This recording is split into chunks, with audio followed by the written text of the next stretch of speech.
Hi everyone, welcome back. Hopefully this time around we'll have less technical issues, but we are starting off strong with our speaker Rafael Avila, who is an entrepreneur, and he is going to be talking about his journey finding joy in the uncertainties and in the unknown as he launched his startup. Before he comes and takes the stage, I'd like to remind all of you that our gift shop is still working. It's in the reception area, so please make sure to check it out. And yeah, without further ado, please welcome Rafael Avila to the stage. Bom, como apreciar o desconhecido? Nas nossas vidas, a gente sempre está tentando prever o futuro. A gente sempre está tentando calcular o próximo passo, pensando como as coisas podem ou não acontecer. E se acontecer desse jeito? E se acontecer desse outro? E se? Mas isso não é uma coisa boa. Isso gera muitas frustrações quando as coisas dão errado. Isso gera muita ansiedade. Mas por que não ver a vida de outra forma? Por que não somente aceitar o desconhecido, mas a gente aprender também a apreciar o desconhecido e comemorar mesmo quando as coisas dão errado? Meu nome é Rafael Avila. Eu tenho 31 anos, sou CTO e cofundador de uma startup de replays esportivos chamada Filma Eu, e nos últimos 10 anos, eu e os meus sócios passamos pelos mais diversos desafios para fazer a empresa crescer e se consolidar no mercado nacional. Muita gente acha que startup é uma empresa pequena, ou é uma empresa recente, ou é uma empresa genial, mas uma startup é uma empresa de inovação com potencial de escala, operando em um ambiente de extrema incerteza. Eu vou ler mais devagar. É uma empresa de inovação com potencial de escala, operando em um ambiente de extrema incerteza. É uma empresa de inovação porque ela inventou algo ou ela faz algo diferente do modo como era feito antigamente. Com potencial de escala porque ela pode crescer muito e muito rápido. Em um ambiente de extrema incerteza. O que é operar em um ambiente de extrema incerteza? Isso que é importante para a gente hoje. Quando você trabalha com uma inovação, você não sabe se o mercado vai querer o seu produto, se ele vai aceitar aquilo, você não sabe como as pessoas vão reagir. Por mais que ela resolva um grande problema, você nunca tem conhecimento de como aquilo vai ser aceito pelas pessoas. Um grande exemplo disso foram os carros elétricos. Foram inventados lá nos anos 80, mas na época eles não conseguiram o mercado, apesar de ser uma grande inovação. Hoje em dia, 30, 40 anos depois, que finalmente eles estão conseguindo esse mercado. Então, quando você gerencia uma startup, você tem que ser apaixonado pelo desconhecido. Você tem que saber aprender todos os dias, você tem que olhar o mundo de uma outra forma. E com isso eu gostaria de trazer alguns conceitos importantes hoje na gestão de uma startup que me fizeram ver a vida de uma modo diferente. O primeiro conceito que eu gostaria de falar é o conceito de pivotar. Pivotar, a maioria desses conceitos eles foram introduzidos ali em um livro chamado The Lean Startup, a startup enxuta, do Eric Ries. Então, o conceito de pivotar, ele consiste basicamente na mudança de rota. Então, é você aprender rápido com seus testes e você mudar. Uma startup é feita de mudanças. Então, você precisa aprender e mudar seu time, você vai mudar o seu modelo de negócios, você vai mudar as pessoas, o seu projeto, mas o importante é mudar. Vocês acham que Google, Netflix, Amazon, eles viraram o que eles viraram simplesmente porque eles tinham fundadores geniais? Também, ajudou bastante. Mas eles mudavam a rota a todo instante. A Netflix, antigamente, ela alugava VHS pelos correios. Hoje é uma plataforma em que você tem tudo que é tipo de vídeo e filmes. A Amazon só vendia livros. Hoje em dia é uma loja de tudo. Então, o próximo conceito é o conceito de MVP. Mínimo Produto Viável. O que é o MVP? É você testar a sua ideia.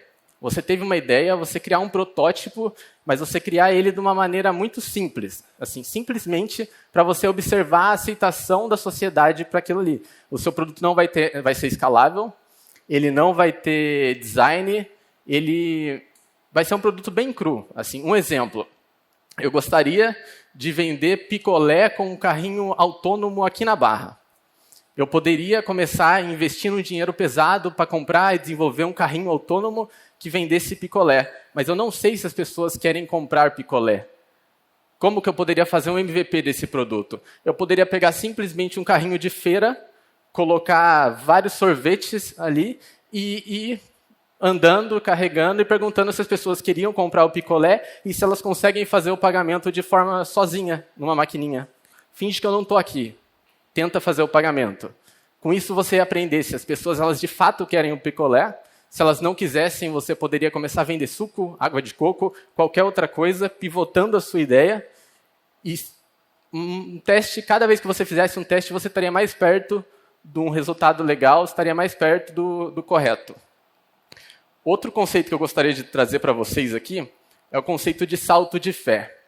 O salto de fé, ele é basicamente você pular no buraco do desconhecido, realmente. É quando você assume um risco tão grande, você investe tão pesado em algo que você simplesmente não sabe por que você está fazendo aquilo, mas você sente que você precisa fazer aquilo. Você segue a sua intuição. A nossa intuição ela é uma coisa muito importante, porque ela nada mais é do que o nosso subconsciente falando para onde a gente tem que ir. Então você chega numa encruzilhada e ele fala, vira à direita. É o seu subconsciente falando como que você deve sobreviver, baseado em tudo que você já leu, tudo que você aprendeu, tudo que você já viu na sua vida. Então é muito importante que a gente sempre siga também os nossos instintos e a nossa intuição. Um exemplo de salto de fé foi há 2 anos, eu larguei uma carreira internacional, eu trabalhava como engenheiro de software, trabalhei muitos anos na Embraer, trabalhei muitos anos também para empresas de fora, e eu resolvi largar tudo para me dedicar de fato à minha empresa. E isso foi um salto de fé. Nessa época, o nosso salário mal pagava uma pizza nos finais de semana e eu gastei todo o meu pé de meia que eu tinha juntado durante esse tempo trabalhando como engenheiro de software para investir na minha ideia. E foi a melhor coisa que eu fiz. O último conceito que eu gostaria de trazer para vocês é o conceito de serendipidade. Esse é um conceito recente que eu aprendi. E eu estava ouvindo um podcast e eu ouvi alguém falando, você tem que permitir a serendipidade na sua vida. Eu não conhecia essa palavra, achei que ela soava bem e fui procurar o que era. A permitir a serendipidade é você permitir que as coisas boas aconteçam aleatoriamente na sua vida. Então você tem que se permitir, você tem que se colocar em ambientes que as coisas possam acontecer. Se eu quero fechar um negócio, eu preciso ir para conhecer pessoas, fazer networking, ir em eventos de negócios, conhecer. Eu não posso ficar sentado só na minha sala assistindo futebol achando que as coisas vão acontecer magicamente. Se eu quero ganhar na loteria, eu preciso jogar na loteria. Isso é serendipidade, é a gente se permitir. Então, eu percebi que esses conceitos eles não são somente para a gestão de uma startup, mas eles também podem ser aplicados na nossa vida. Um pivotar, por exemplo. Eu estou fazendo um curso, não estou gostando desse curso. Eu faço engenharia da computação, não está legal, eu chego todo dia em casa, de mau humor. Por que você não tenta mudar um pouquinho de rota? Muda de curso, faz alguma coisa diferente ali, tenta focar em outra coisa.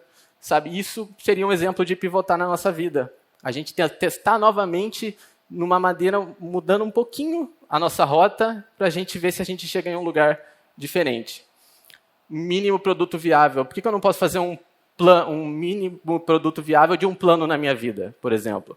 Eu gostaria de ser um nômade digital. Eu quero conhecer vários países e eu quero trabalhar de vários lugares. Mas eu tenho medo de fazer isso. Por que você não começa morando na cidade do lado da sua? Você não começa morando em outro estado, em outra região do país? Você não precisa começar indo direto para o Japão.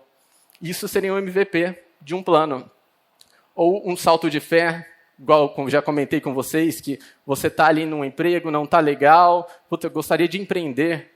Vai, tenta. Sabe, a gente só vai conseguir que as coisas aconteçam na nossa vida se a gente resolver fazer diferente. Que é a frase que eu gosto do Einstein, que é insanidade é continuar fazendo sempre a mesma coisa e esperar resultados diferentes. Então, a gente sempre precisa estar fazendo diferente, a gente sempre precisa estar se colocando em ambientes que as coisas possam acontecer na nossa vida. Então, como apreciar o desconhecido? Baseado em todos esses conceitos que eu vi no mundo das startups e em vários outros que não caberiam aqui agora, eu percebi que a primeira coisa que a gente precisa fazer é mudar a nossa mentalidade. Isso parece aquele papo sempre de coaching, né? Tem que mudar a mentalidade, mas isso é real. Mudar a mentalidade é basicamente a gente olhar as coisas de uma maneira diferente. Se eu falar para vocês agora, olha todo mundo para o lado e conta quantas pessoas vocês estão vendo de amarelo. Conta mentalmente aí, quantas pessoas vocês viram de amarelo. Agora, todo mundo olhando de novo para frente, eu pergunto para vocês, assim, quantas pessoas estão de vermelho? Vocês não sabem, porque vocês prestaram atenção no amarelo. E a vida é assim, a gente precisa procurar, a gente precisa mudar a nossa mente para a gente focar no que a gente quer. A gente não vai enxergar outras coisas se a gente sempre continuar vendo as mesmas coisas. Então, a gente precisa mudar a mentalidade para a gente não ver mais problemas, mas a gente focar nas soluções. A gente focar em alterar a rota, na aprendizagem ativa também, que é o segundo bullet aqui. Então, toda vez que a gente muda essa mentalidade e a gente vê o desconhecido de uma forma diferente, a gente para de ver o desconhecido como um vilão que veio para acabar com os nossos sonhos, mas a gente enxerga ele como um professor bonzinho que está ali para ensinar, a gente vai sempre estar aprendendo com as coisas que acontecem na nossa vida. Então, a gente tem que manter a aprendizagem ativa, alterar a rota rapidamente. Então, viu que alguma coisa não deu certo, não fica se lamentando. Faz um pouquinho diferente, que da próxima vez você vai estar muito mais perto do ideal. Estar sempre no presente também é uma coisa que eu sempre me cobro, assim, porque essa questão de você ficar pensando, e se vai acontecer desse jeito, e se vai acontecer desse outro jeito, é difícil.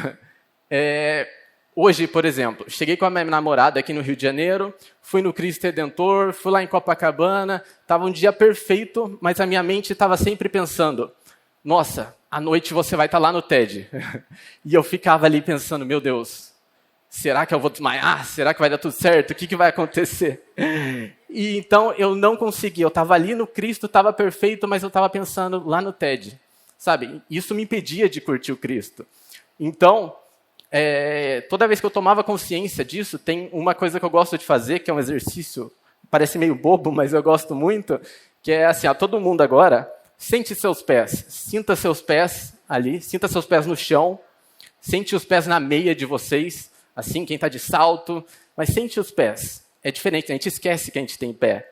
Agora respira fundo também. Respira, controla a cadência da respiração. Sabe, vocês lembraram que vocês respiram, que vocês têm um nariz, isso mantém a gente vivo? Sabe, a gente esquece, a gente entra no modo de piloto automático, e toda vez que a gente entra no piloto automático, a gente não está aprendendo. Então, isso me traz sempre para o presente quando eu uso essa técnica. Então, eu estava no Cristo, eu falava, não, eu estou aqui agora, e eu vou curtir o aqui agora, o TED é à noite, e se eu desmaiar, vai ser à noite, não aqui. Agora eu quero ver o Cristo. Então, usem essa técnica sempre que necessário, saiam do piloto automático, porque no piloto automático você não aprende nada. E, por último, eu gostaria de deixar essa mensagem para comemorar até mesmo as derrotas. Eu coloquei as derrotas entre aspas, porque uma vez que você muda a mentalidade, uma vez que você está com a aprendizagem ativa, você para de ver as derrotas de fato como derrotas. Você vê todos esses fatos como aprendizagem na sua vida. Você vai ver aquilo ali como uma coisa que veio para te ensinar. Então, 80% da nossa vida, as coisas vão sair do controle e não vão ser como a gente quer. A gente não pode comemorar só os outros 20%, senão a gente vai perder a nossa vida inteira. Então, que a gente comemore até mesmo as derrotas, porque isso está ensinando para os próximos passos dar mais certo. E, como última mensagem aqui, eu queria deixar, não tenham medo de fazer diferente. Porque se você faz o que todo mundo faz, esse caminho é de outra pessoa, esse caminho não é o seu. Então, sempre sigamos construindo o nosso próprio caminho. E é isso, pessoal. Muito obrigado.